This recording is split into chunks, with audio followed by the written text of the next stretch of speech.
right, gang. Well, we told you we were coming back, and we are. And again, I've got Matt and I've got Brian with me, and we're going to now discuss this movie that pretty much was... Alvin and the Chipmunks, The Road Trip. That's right, and the Sisters, because those two movies were better. Right? Sisters and the Chipmunks? Yeah, man, I feel so sorry for those movies. Traveling Chips. Yeah, they're just getting totally dominated by just The Force Awakens, which this movie, I would say, is not good. It's actually great.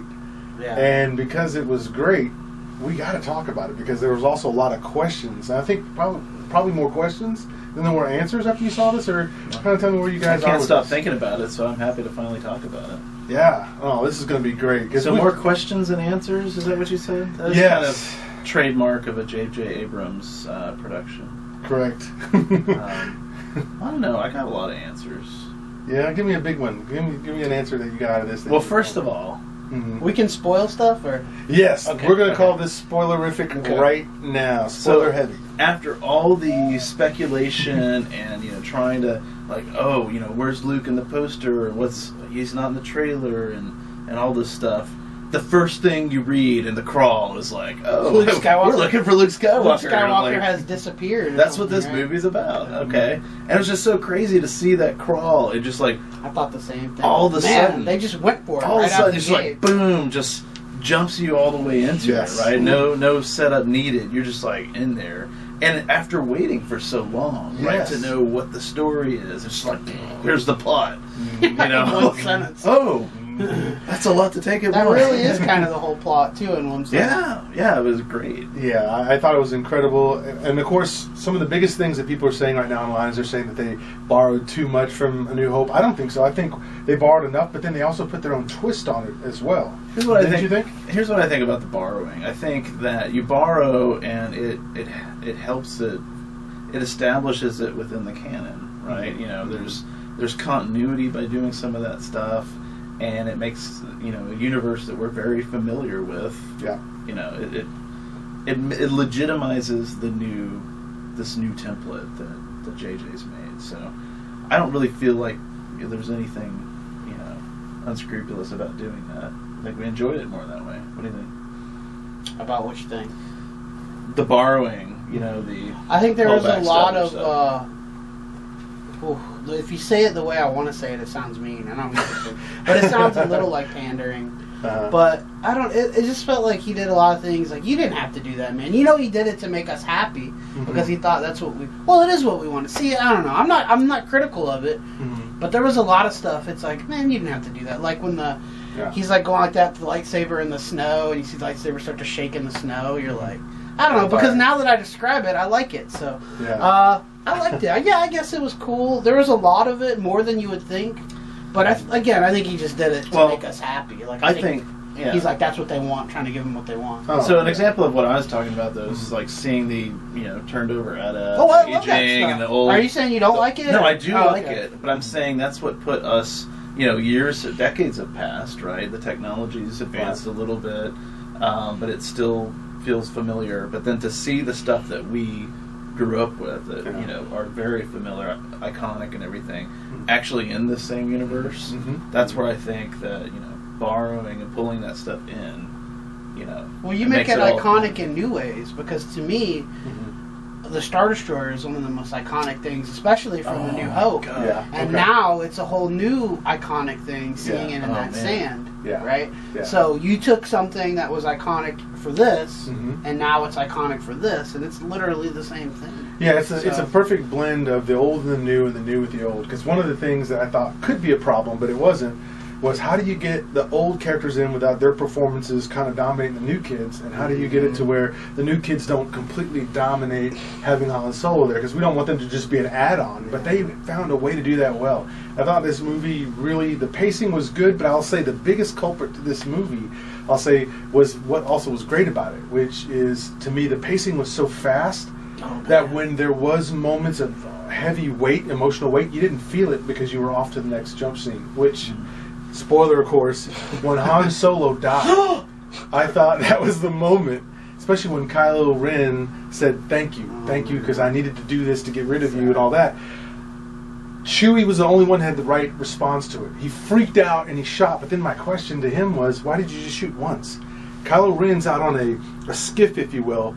He's sitting duck for anybody. And notice Finn and Rey both have blasters too. He shoots once because he gets that one shot off, and then the stormtroopers come. So he goes like that, and then he's like, trying to save himself. He's got to remember the mission. How does he get the shot off and it hits him? Because you've already seen Kylo Ren freeze it. So because he didn't see it. Well, he just threw his dad, killed his dad. So he's not like mentally able. He's not a shark because he just killed his dad. That's what I'm Man, that part when you get into, and I don't mean to jump to another point, but when you get into things, the more times you see this, the way they impact you differently.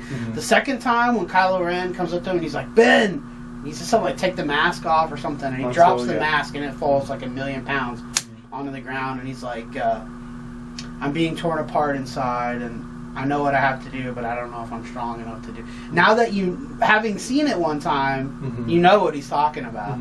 So to me, that's everything he does, Adam Driver, in this movie is just captivating.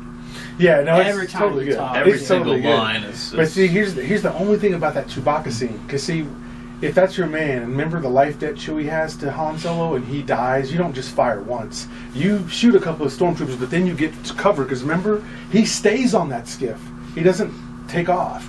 He stays there for a bit, and remember, he even leaves the helmet there. And I'm just thinking, Chewie, why did you not shoot again? You got him once. That would encourage me to want to shoot at least several times. Like, if someone kills somebody, and you got something that powerful, remember how they kept trying to show you how powerful that bowcaster was? They showed example after example, and I'm just thinking, you shoot once, then you turn and shoot them, and then of course Finn and Rey shoot at the stormtroopers. Why don't you get cover? Because this guy's still sitting out there, and just blast him a couple more times. But again, I'm going to say that as somebody who's a big Chewbacca fan who loved the fact that he got aggressive for once. It wasn't just like the pet dog. But I'm just thinking, that's your man, that's your boy, life debt. So, shoot again. I think if he had fired more shots, Kylo Ren would have deflected them at that point. Is that the first time we ever saw a Sith or whatever you want to call Kylo Ren? That's the first time we ever saw a blast hit them, right? Like somebody who's ever actually able to shoot them and hit them, right? Yeah. Well, Leia got shot in Return of the Jedi, but it was just a small little arm one. No, that's true.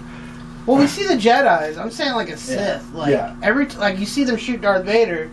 Han Solo shoots him, and he just like he deflects it. Kind of catches it, deflects it. But that was the first time. Yeah. One hit, right? I was going to say one more thing about Chewbacca. Yeah, please. The whole life debt. Like, what if he had seen that and he's just like, I'm free. I'm free. He just gets up and leaves. But I know lots of people are saying like, oh, well, how did Rey, get her skills so fast? I mean, I would agree with that because Luke doesn't he's a direct descendant of Anakin. If anybody's supposed to be really, really a badass Jedi, it should be him. And he didn't pick it up that fast. Well, he was really good at fixing droids. And he was, but he had to get to Empire before he could even force grab his lightsaber. So the Force 3 years after New Hope. Force made Luke a good pilot, right? He didn't know what it was, but he was a really good pilot. He was skilled. Rey we saw her kick a lot of ass earlier, right? She fought off 3 attackers. Right, she tries to save her. She, knows how to use her staff and everything, and so I also think that nobody has been in a position after just awakening to the Force of, the whole fight or flight thing, right? And she's going to die unless the Force helps her out. Well, she's just seen Han Solo get skewered. Then she saw Finn get his back sliced open. Nobody talks about how serious that looks, but that's pretty scary. How is he not Cuts dead? his back open. The question is, how is he not scary? Dead? So she's got to be a little like back to tanks. Maybe the being so terrified, just like he was saying, fight or flight, it just awakens that. But I think she also knew a lot of the I don't want to say Tales of the Jedi, but she knew a lot of the lore, had some kind of understanding of the Force, and then once she kind of connected all together thanks to Maz's help, right? She was able to, kind of rely on her knowledge of that, plus feel what she was feeling, give herself. It's only when she gives herself over the Force, right there at the end of that fight, that she's able to get an advantage over Kylo Ren. So, we're excited. We all agree that it was superb. It was It was a good movie. Superb. It's the second coming of Star Wars. The second coming of Star Wars. It's like those prequels never happened. You know, it's really It seriously. just washed away all the sins. It makes me like.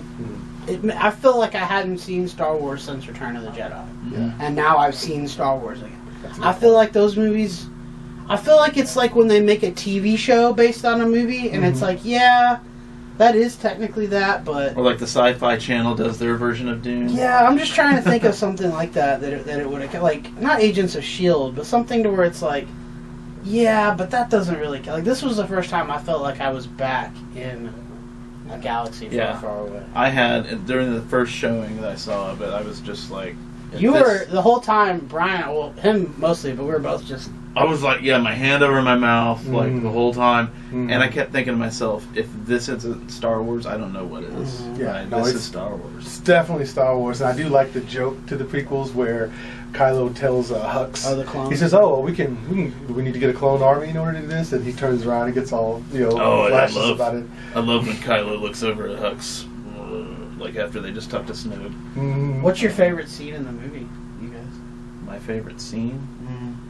Well, I really like when Kylo Ren just rages on the control panel. He hates that scene. When he goes like that, he's like, has kind of I just love it. I mean, I knew everything I needed to know about Kylo Ren in that moment. Like, it took him down a level, right? To see somebody lose their, like that. Because like a really badass would just be like, okay, thank you, and would keep it in. But Kylo Or just Ren choke is- him, yeah. But yeah, he lost it. He wasn't. Man. So, what was your favorite scene? And it's hard. I had to think about it a lot, but I loved Chewbacca's response to Han Solo's death. That was the greatest because in all the movies, if you go back and look at the one where he goes, huh? Oh no! He lets out like It's like because if you look at all the movies, he's pretty much when he yells at something, it's a little bitty droid that I can offer him nothing, or he's getting mad at people putting binders on him. So you never really get to see the warrior side of him that much. And so when Han dies again, Chewie's growl when he growled first, and then his first thing was, "You're going out, sucker." Bam! And he just shot him and hit him right in that. And I thought, because we've never seen that before. And then he went on a rage and just started shooting everything in there. And I'm like, yes, that is the appropriate response if Han Solo died. And I think to that end, that's why I was a little bothered by Leia. Just kind of, she felt it through the Force. And I it think just she wasn't was being enough. stoic. Like she couldn't. Well, she was, but hurt. this is Han Solo. This is the guy that she said, "Bring back our son." and She his has that dad." same And- She stumble. couldn't move her face, though. Oh, the bow ties. I just say because again, it's like the pacing. Like when you really, this, Brian. It's like sometimes the best emotional weight is the fact that you don't rush and cut to the next scene. Sometimes it's you get to see the person sitting there. Now, here's the movie. I know people didn't see this, but Selma, the movie about Martin Luther King Jr., when his wife, Coretta, calls him out on the fact that he was cheating on her, all the camera did was pull up close on David Oyelowo, and you could see she knows? Well, I can't lie. I'm a good man, but I got to tell her the truth. I got to say something, because she's hurt, even though she looks strong about it. And the camera just sits there, and anybody else would be bored going, why isn't he doing anything? Because it's bad acting when you have to, I am hurt. But he sat there, David Oyelowo, and the camera zoomed in, and you could see his lip quiver a little bit, and his face was breaking down because he realized my wife just figured out that I've been cheating on her. And here I am supposed to be this civil rights leader. And at the same time, I also have to be strong about this because she's a strong woman. She ain't going to take it. And that scene, and I wish people could see that. In this film, there were moments where you should have just stopped it for a second. We get enough of the blinking lights. We know there's explosions. We know they're going to get away. It's anticlimactic at this point when a Death Star blows up. I mean, we've seen it 3 times. But I think it could have benefited in there and with Rey in the beginning when she was lonely. Just a little bit longer to show her just sitting there alone before you just cut to the next fight scene or the next plot point. See, I don't know, man. I think some of those things would have slowed it down, and I don't think, I think in the case that you're bringing up, you're learning about that character, right? It's somehow reinforcing that character because he is a good man overall, right? And he's showing how it's affecting him. But I think, this narrative, it's all about that sense of urgency. They had minutes. They had, they were dealing with seconds. Every second counted, especially in the Star Killer base, in the third act and everything. So, to just stop and kind of pause and, feel But this bad isn't a for long Han. thing. You're talking about, this is 40 seconds. It's not very long. It's not like you're talking about 4 or 5 minutes. Just a scene that doesn't just cut, because you know this, as we cut and edit, you jump cut all this stuff to keep things moving, but there's scenes where you don't jump cut. You want the scene to play out because you'll lose some of the feel from it if you just jump cut now back to the base.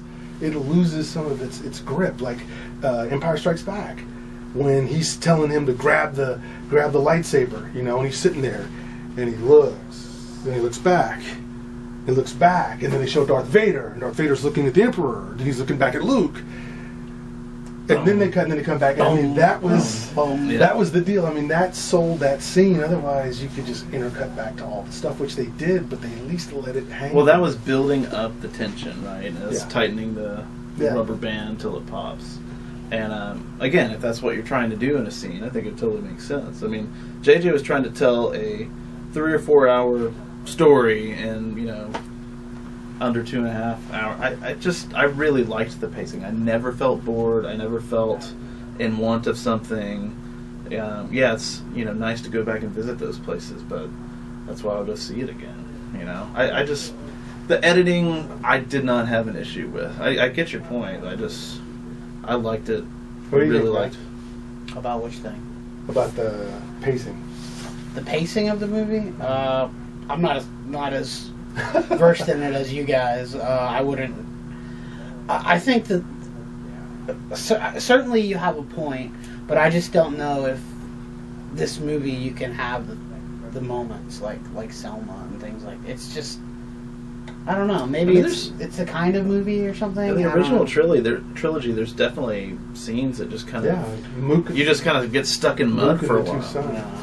But Luke with the 2 sons, that was not a fast cut scene. I love that scene. It let us see his yearning. He looked out, he looked back, he looked down, then he looked back up, and it allowed the music to help make the tapestry there. And but do you think a week after that came out, people picked up on it? So I think there are things like that though in here, but they just may not be what you're looking for. They may not be like face reaction shots. But her one walking with the BB-8 rolling by. Well, that one's good, but there's one where she's just like this tiny little figure, and you're seeing the engines of the Star Destroyer, or just one of them, I think it is, and it's just so massive. She's so small, and it just, I don't know, it just really kind of somehow puts things into perspective. I don't know if it's, you know, kind of some kind of device that they're doing. I don't know, but it's an amazing shot too. Yeah. And I think like you know, a lot of action directors don't take the time to smell the roses, kind of like what you're saying, right, and get a really beautiful, artful shot like that. I mean, the compositions, you know, you've heard me talk about that before, and just the shots were great. Kylo Ren, that guy, give that man a franchise. He was excellent. Well, remember, he also told her with his mask off, you know, I can take whatever I want. Yep. So he was still being. I know, he's jumping on. He was crazy, man. That guy's a good actor. I really enjoyed his performance. I thought it was good. Now, what did you think of that scene? Like when this is some of the YouTube world out there is upset that Han Solo actually died, but I thought it was supposed to happen. What did you guys think of his death? I think that's the only way they could convince Harrison Ford to be a part of this, and I think they knew if they just went to him and said, "Hey, we want to do some new ones," he would go, "No thanks, you know, I've already done that." But I think when they go to him with this plan, like, okay, but you're gonna die, you know, like they have this plan. You finally get to kill this character, and here's our plan. I think that mixed with working with JJ, I think that's the only way you were ever going to get Han Solo in this movie. And he's like the biggest part of this movie, so just appreciate it, man. Just realize you got to see his swan song. You got closure. If he had just died like in a stupid way, that would like he falls off a cliff. He's like, "Uh-oh!" Spaghetti monster. Yeah, would have been probably. There was some people out there. He should have died. I'm like, no, he needed to die. This was actually good, and he got a hero's death because right before he died, he touched his son's face one last time to let him know that I'm still not mad at you, even though you took a sword right through my chest. Yeah, and he fell over the side. It was very poetic. What did you think, Ryan? Loved it. I didn't, you know, I remember feeling like it had to happen. Like, I think one thing that will be interesting in 8 is to see, you know, I know why Ben wanted to do this, but what is the what is the impact? Does it give him what he was looking for, where he really wanted to cut himself off? Okay. If he did this horrible thing, the most horrible things, would he finally be free from the tug of the light side? Because that's what Snoke told him. He's like, here's what you need to do. You're kind of there, but here's what you need to do to get there. Yeah. So, and part of him's like, I don't want to. I don't think it's going to help. I think it's going to make him feel more conflicted. I think, if anything, it'll make him feel worse. I don't know, but I'm glad that we can have this conversation. You know, we're not talking about Federation taxes and come on, Gungan armies. Don't you have a no vote of confidence in the no vote of confidence? Because you know exactly what city or whatever that he. We vote Trump. Well, I mean, I guess that's it. So, last word on the movie, like what you would tell the people out there who have seen the movie. It's spoiler heavy, so if you went ahead and watched this anyway after we told you that, I guess there's nothing you know about that. But what would you say, I guess, out there to YouTube land, and Ryan, same thing to you about this movie? Your big comment about this movie. We looked at both some positives and negatives. So, what would be your big last final comment to the YouTubers out there about Force Awakens? Yeah. Go see it as many times as you can. Let's break the record. Let's show them what happens when you make something good. You know, let's love it. Let's remind them we have a lot of money and we're happy to spend it. So. It's definitely designed, created for. It's got tons of replay value. So, just seeing it a second time, it was almost like seeing a new movie because it's just. Yeah. There's just so much richness in it, and Easter eggs, and things that are going to take 20 viewings before we ever really catch it all. I mean, I still catch stuff in the original trilogy. I'm like, I never noticed that before. So I'm thrilled that we have a new Star Wars.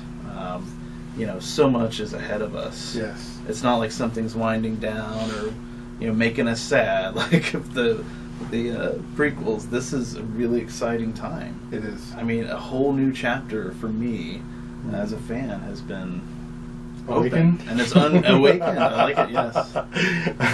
And I would just say to the YouTubers out there, the same thing. Go back, see this movie a couple of times. Recognize that out of your groups of friends, there'll be some that'll go one extreme, some that'll go the other extreme. Try to listen to each other when y'all have the debates, because it's fun. It's not coming from a bad place if you see something different than someone else.